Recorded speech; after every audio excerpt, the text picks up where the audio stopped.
Top quality और consistent performance के लिए सिर्फ सिल्वर पंप नाम याद रखना।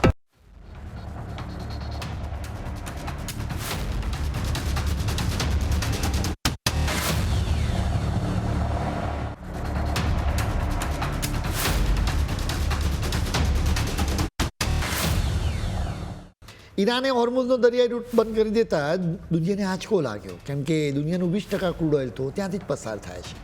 પણ વાત અહીં અટકતી નથી. હવે ઈરાને તો અમેરિકાને ખુલ્લી ચેતવણી આપી દીધી છે કે જો તમે અમારા ખારગ ટાપુ કે અમારી જમીન પર પગ મૂકવાની પણ હિંમત કરી તો એનું ભયાનક પરિણામ આવશે. ઈરાન કહે છે કે અમે ખાલી હોર્મુઝ નહીં પણ બાબ અલ મંડેબનો રસ્તો પણ રોકી દઈશું. આ રસ્તો એટલે લાલ સમુદ્ર અને એડનની ખાડીને જોડતી કડી. જો એ રસ્તો બંધ થયો ને તો આખી દુનિયાના વેપારને વધુ અસર થશે, કેમ કે તમે સમજો કે હોર્મુઝનો રૂટ બંધ થઈ જવાને લીધે કેટલાક ખાડી દેશોએ બાબ અલ મંડેબના રૂટ પરથી ક્રૂડ ઓઇલ અને નેચરલ ગેસ સપ્લાય કરવાનો વિચાર કર્યો. હવે એ પણ બંધ થઈ શકે છે. ઈરાનની આર્મીના માણસોએ તો ચોખ્ખું કહી દીધું છે કે જો દુશ્મન અમારી દરિયાઈ સીમામાં ચંચુપાત કરશે તો અમે એવા મોરચા ખોલીશું કે એમને મુશ્કેલી પડી જશે. એમના માટે આ લડાઈનો ખર્ચો બમણો થઈ જશે અને એમને કોઈ ફાયદો નહીં થાય. બાબ અલ મંડેબનો રૂટ દુનિયાની મુખ્ય નસ જેવો છે. એક બાજુ યમન છે અને બીજી બાજુ આફ્રિકાના દેશો છે. વચ્ચેથી આ નાનકડા દરિયાઈ રસ્તાથી આખા જગતનો વેપાર ચાલે છે.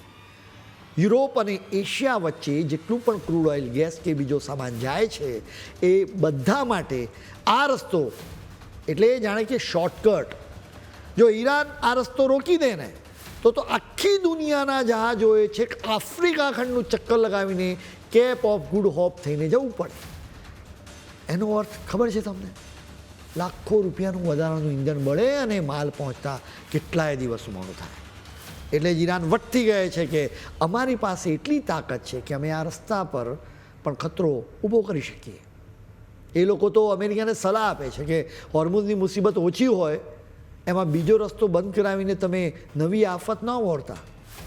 સાચે જ અત્યારે તો દરિયાના સાંકડા રસ્તાઓ પર આખી દુનિયાનું અર્થતંત્ર ટકેલું છે. તમને કદાચ સવાલ થતો હશે ને કે આટલું મોટું યુદ્ધ ચાલે છે તો હુથીઓનું સંગઠન હજુ કેમ શાંત બેઠું છે?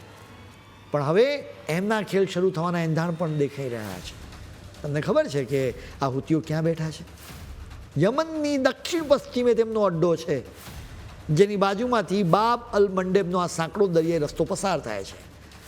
આ રસ્તો એટલે માત્ર 20 માઇલ પહોળી એક પટ્ટી, પણ ત્યાંથી દર વર્ષે લાખો કરોડોનો નહીં પરંતુ પૂરા $1 ટ્રિલિયન સામાન પસાર થાય છે.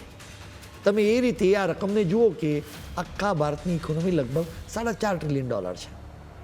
હવે આ હુથીઓએ ચોખ્ખી ધમકી આપી દીધી છે કે જો ઈરાનને જરૂર પડશે તો અમે આ રસ્તો કંટ્રોલ કરી લઈશું.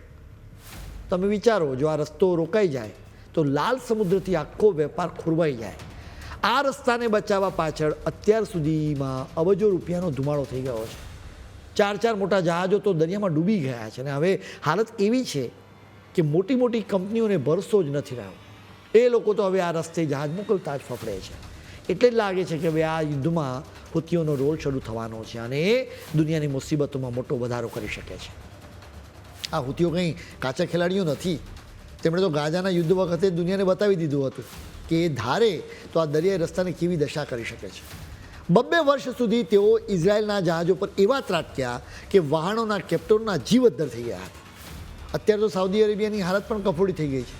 સાઉદી એટલે કે દુનિયાનો સૌથી મોટો ક્રૂડ ઓઇલ વેચનારો દેશ. જ્યારે પેલો હોર્મુઝનો રસ્તો બંધ થયો ત્યારે સાઉદીએ તેના ક્રૂડ ઓઇલના પીપળા લાલ સમુદ્ર તરફ વાળી દીધા.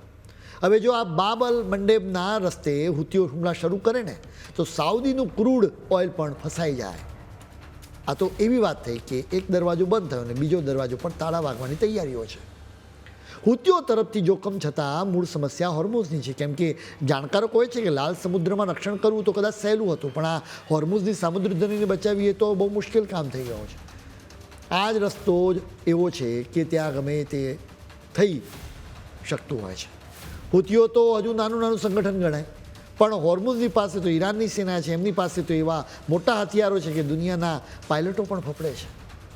એમની પાસે આકાશમાંથી ત્રાટકતી બેલેસ્ટિક મિસાઇલ્સ છે અને ક્યાંયથી પણ ઉડી શકે એવા ખતરનાક ડ્રોન્સ છે. એટલું જ નહીં, એમણે તો દરિયાની અંદર માઇન્સ પણ ગોઠવી રાખી છે અને પેલી રડારમાં ન પકડાય એવી ફાસ્ટ એટેક બોટ તો ખરી જ. આ બધું જોઈને લાગે કે હોર્મુઝના દરિયામાં અત્યારે કોઈ પણ સાહસ કરવું એ સળગતા અંગારા પર ચાલવા જેવું છે.